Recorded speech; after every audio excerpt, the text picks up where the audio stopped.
In Tolkien's Lord of the Rings and The Hobbit, we become familiar with a place named the Shire, home to hobbits, parties, fireworks, and farming communities. Much of Tolkien's narrative does not take place here. It occurs in the lands of men, the elves, the dwarfs, and of course, the fiery terrain of Mordor. For Frodo and Bilbo and other hobbits away from home, the Shire symbolises the longing for home and safety. Beyond this, the Shire also represents other things too. To the reader, the Shire represents natural beauty, the countryside, a pre-industrial England, and perhaps for some, childhood innocence. Lord of the Rings and The Hobbit is packed with symbolism, whether it is an object like the ring or a setting like the Shire. These symbols offer a passageway out of our own reality and into Middle-earth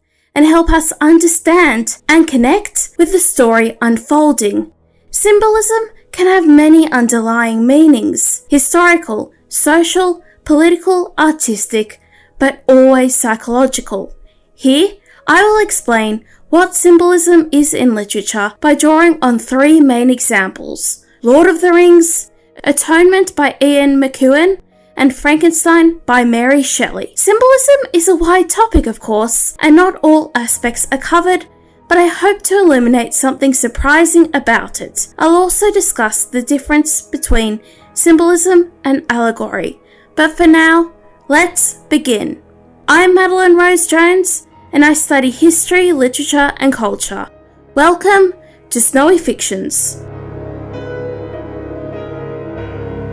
I started this video with Lord of the Rings, but in the context of symbolism and by extension metaphor, Tolkien's work frequently provokes controversy due to a commonly misinterpreted statement from Tolkien about disliking allegory. As he says, "I cordially dislike allegory in all its manifestations and always have done so since I grew old and wary enough to detect its presence. I much prefer history, true or feigned, with its varied applicability to the thought and experience of readers." The latter half of the quote, the suggestion of history and the experience and knowledge of the reader, is indicative of symbolism. Whereas allegory is more explicit and typically has a limited scope, symbolism enjoys a vagueness not enjoyed by allegory. The so-called meanings behind a particular plot point can be debated. Also, Tolkien touches on an important aspect of symbolism: the reader's own interpretation. Whereas allegory restricts itself to a right or wrong way to interpret the text, symbolism allows and even encourages the reader to bring his or her own experiences and philosophies to the story. Personally, this texture and opportunity is completely wonderful. But it's also a psychological process. Literary symbolism thrives on psychology, which is concerned with the thinking and behaviour of human individuals and groups. Psychology has become prominent in literary criticism in the past century, as emphasised by the widespread interest in both Carl Jung and Sigmund Freud. The idea is that as readers and viewers, we are receptive to certain symbols, motifs, and figures. The comparative religious scholar Joseph Campbell will take this psychological literature further and create the hero's journey, which we can see shape the diverse readings of Star Wars, Lord of the Rings, and Harry Potter. But it is not all about heroics for psychology in literature. Which brings us on to my next point. Symbolism and psychology are fundamentally linked with the other. Literature exploits this through using storytelling, which is rich in both. So often, a symbol evokes an emotional reaction or a certain thought from the reader. This allows for a deeper engagement between the author and the reader. And one terrific example of this is in Mary Shelley's Frankenstein. Here, we follow the relationship between Frankenstein and his monster, which ultimately ends in tragedy. Shelley uses many symbols to suggest science, the limitations of man, loneliness, and willpower. As part of Gothic literature, Shelley is also attuned to the ongoing debates about the sublime, the beauty present in nature, and of course, romanticism.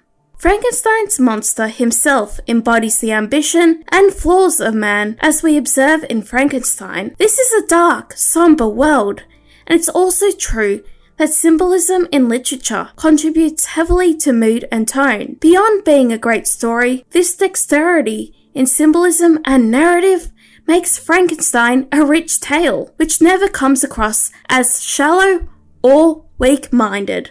Literature in itself can symbolize something important to the author. This is the case in Ian McEwan's novel Atonement, where we follow the life of Bryony after her false interpretation of an event as a child tears her sister and her lover apart in the context of World War II and the Blitz. Bryony is a writer with a wicked imagination and a sharp intelligence. On one hand, this guarantees her eventual literary success and ability to capture the hearts of readers. But, on the other, this trait feeds into a fanciful imagination where she misreads events or exaggerates certain aspects. Atonement isn't just another novel about World War II or country life in England. It's a prudent examination of being a writer and a careful analysis into the morality and results of such a profession. To McEwan, Atonement symbolizes his own pains and struggles in being a novelist. As a hopeful writer myself, Atonement symbolizes that for myself too. As stated previously, symbolism in literature can seem vague and abstract at times. It isn't like allegory, which is more explicit and direct. This subtle approach allows for a deeper and more nuanced observation. It's also complemented by other literary devices such as unreliable narrator, irony, and flashbacks. So often the case in online literary criticism, we get so caught up in trying to prove a story has a particular meaning and nothing outside of it. I hope to have conveyed a more nuanced approach to literature. Finally, literature as a whole may symbolize something to someone. In A Song of Ice and Fire, books represent joy, escapism, and knowledge to both Jojen Reed and Samuel Tarly. To others, particularly in our own present, books may be a chore, representative of tiresome English literature assignments and out-of-touch classics, or so they say. Certain genres and styles may suggest other symbols too. Frankenstein is a gem in Gothic literature, a literary style suggestive of romanticism and the sublime, which feed into emotional experiences of wonder and awe. This was a brief explanation on symbolism in literature. There's plenty to think about. The relationship between literature and film, certain symbols in certain genres, the role of psychology, and the dynamics between allegory and symbolism. But, returning to you. What are your thoughts on symbolism in literature? Do authors overdo it at times? Would you prefer more complex approaches to metaphor and archetypes in your fiction? Comment below. I'd love to start a discussion on symbolism in literature.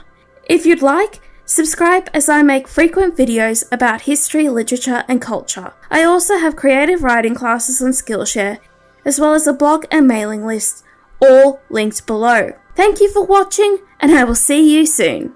Goodbye.